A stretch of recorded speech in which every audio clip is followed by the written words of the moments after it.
In Central America, a 51-mile waterway, the Panama Canal, serves as a vital artery for global commerce. For over a century, it has enabled ships to bypass the long, perilous route around South America, shaping the world's supply chains. Today, its importance is more fragile than ever. 3% of global maritime trade, and nearly half of US-bound container traffic, pass through this narrow isthmus. When the canal falters, the effects ripple worldwide, raising prices, delaying shipments, and fueling geopolitical tension. Now, a historic drought and rising US-China rivalry have placed the canal at the center of a new global power struggle. Panama's sovereignty and the world's economic stability hang in the balance. The future of this global lifeline is suddenly uncertain.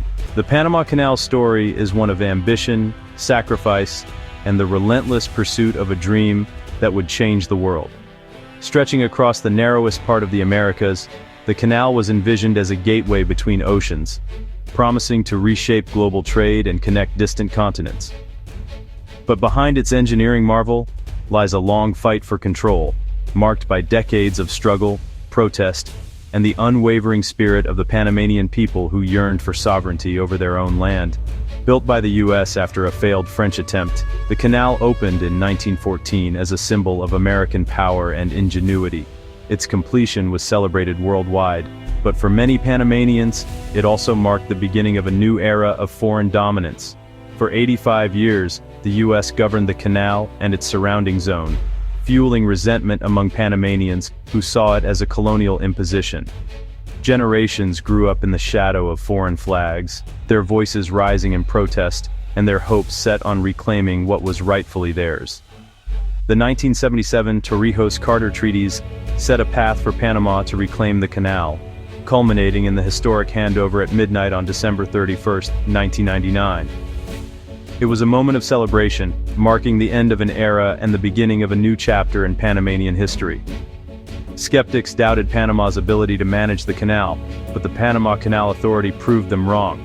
With determination and innovation, Panamanians took charge, ensuring the canal's smooth operation and continued success.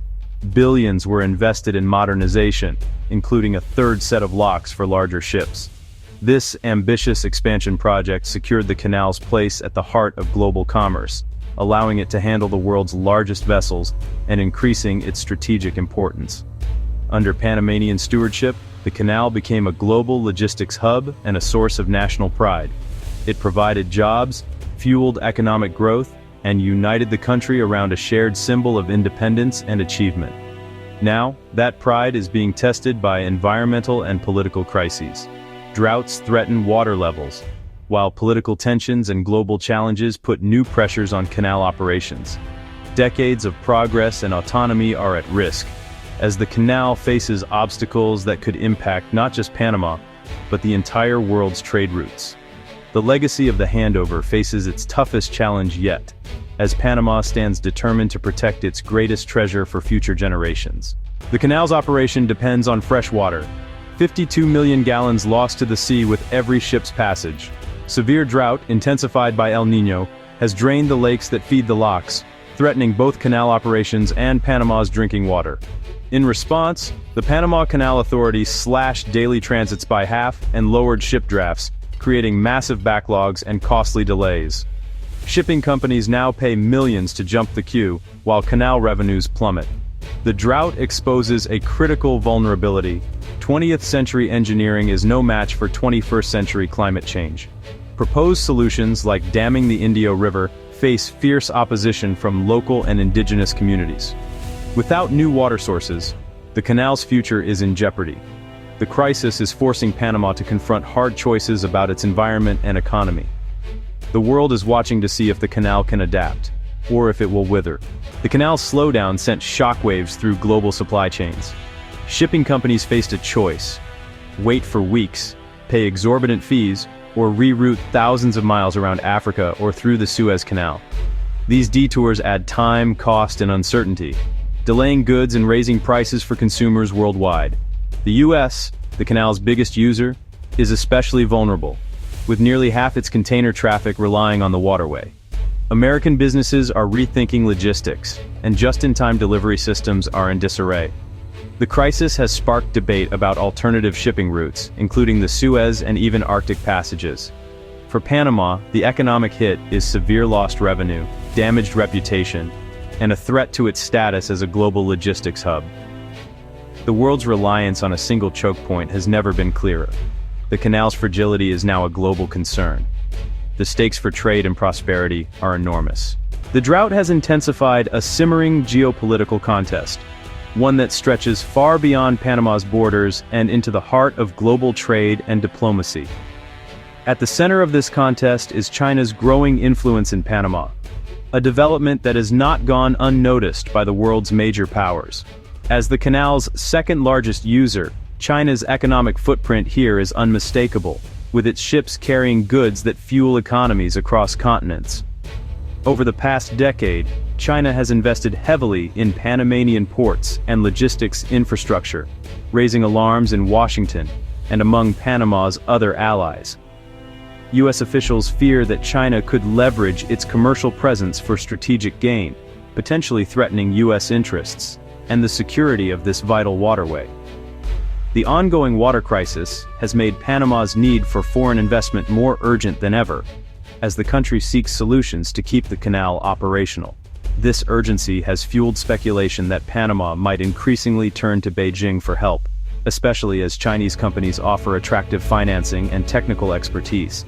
U.S. policymakers worry that Chinese financing could give Beijing significant leverage over the canal's future, potentially shifting the balance of power in the region. Panamanian officials, however, insist the canal remains autonomous and neutral, managed by the Panama Canal Authority for the benefit of all nations. They point out that while Chinese-linked companies operate some of the ports, the canal itself is not under foreign control, and strict regulations are in place. A recent U.S. investment in port operations was meant to ease concerns and reaffirm America's commitment to Panama, but suspicions and anxieties persist on both sides of the Pacific. The narrative of Chinese influence has become a powerful force in the region's politics, shaping public opinion and fueling debate about Panama's future direction. The canal is now a stage for great power rivalry, where every move is watched closely by governments and corporations alike. Panama must carefully navigate between economic opportunity and geopolitical risk, balancing the interests of powerful partners while safeguarding its own sovereignty. The world's eyes are on Panama, watching to see who will ultimately shape the canal's next chapter and what it will mean for global trade. The outcome could shift the balance of power in the Americas, with consequences that will ripple far beyond these waters.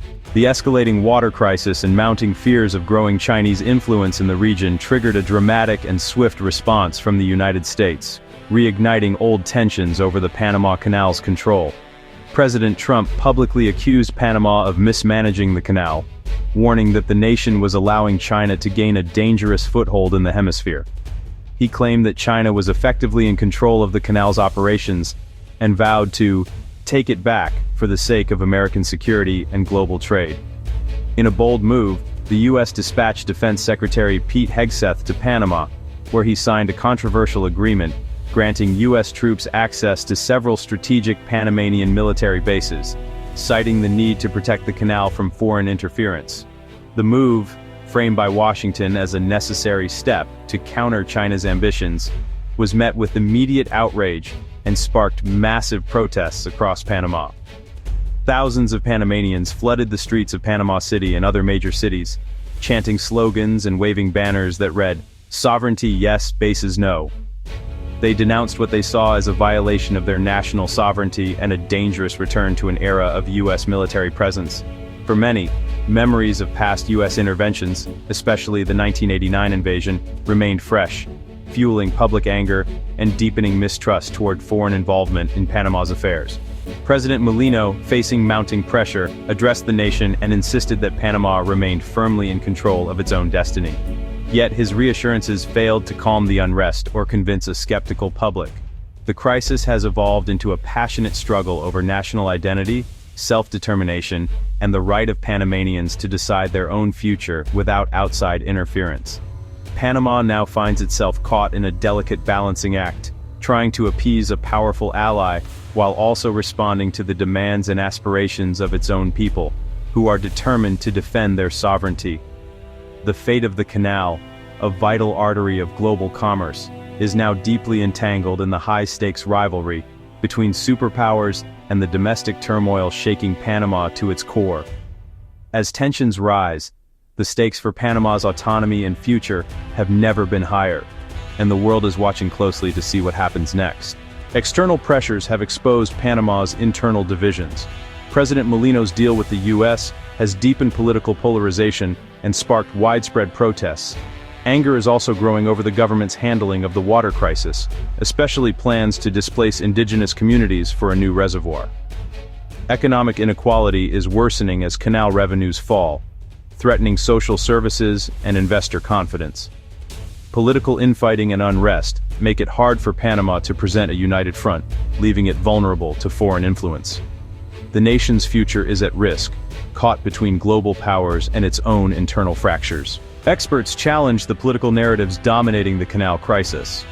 Many argue Panama has managed the canal responsibly, and U.S. claims of unfair treatment are unfounded. On Chinese influence, most agree that while China is a major commercial player, it does not control the canal. The real threat, some warn, may be cyber attacks on port infrastructure, requiring international cooperation, not military posturing. Analysts say diplomacy, investment, and climate solutions are better tools for securing the canal's future than threats or force. The consensus collaboration is essential to protect this global asset. The world must choose partnership over confrontation. The Panama Canal stands at a crossroads, its future shaped by climate, commerce, and great power rivalry. One path leads to conflict, with Panama caught between the U.S. and China, and global trade at risk. The other path is cooperation, shared investment in climate resilience, respect for Panama's sovereignty, and a commitment to keeping the canal open for all. The world's economic stability depends on this choice. The canal's legal owner is Panama, but its fate is a global concern. The coming years will reveal whether nations can work together to secure this vital artery, or let it become a casualty of division. The world is watching, and the stakes could not be higher.